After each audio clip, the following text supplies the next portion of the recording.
Halo Sobat Literasi Palembang Darussalam, dengan saya Wike dalam segmen Bahasa Perpustakaan Kota Palembang. Kali ini kita akan membahas tentang majas. Apa itu majas?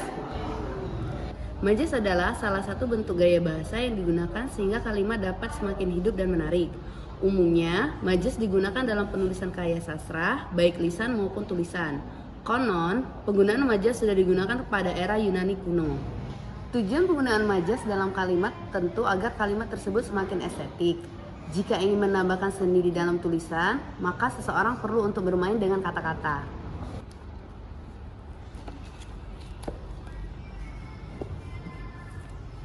Majas digunakan untuk memperkaya pemilihan kata atau diksi dalam bahasa sebuah karya. Nantinya, gaya bahasa yang dihasilkan akan dipengaruhi oleh selera penulisnya. Artinya, masing-masing penulis atau pengarang bebas menuangkan pikiran sesuai dengan watak dan retorikanya masing-masing.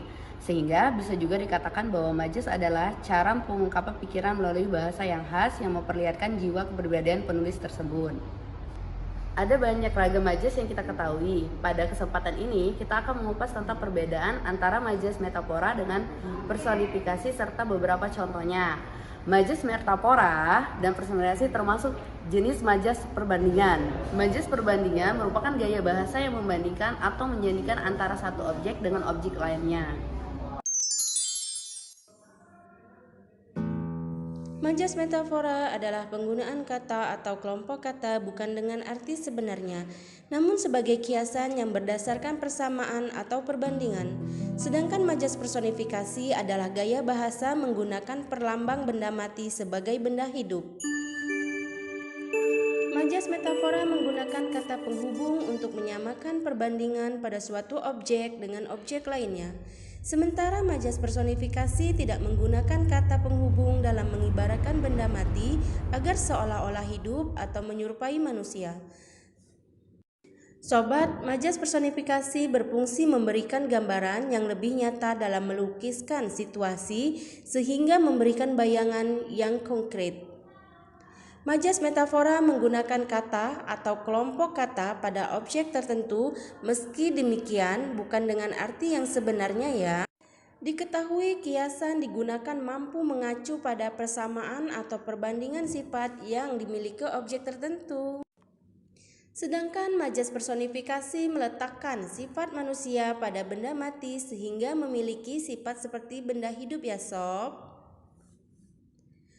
Oleh karena itulah, majas personifikasi senantiasa menggunakan pilihan kata yang mengenakan sifat manusia pada benda mati tersebut.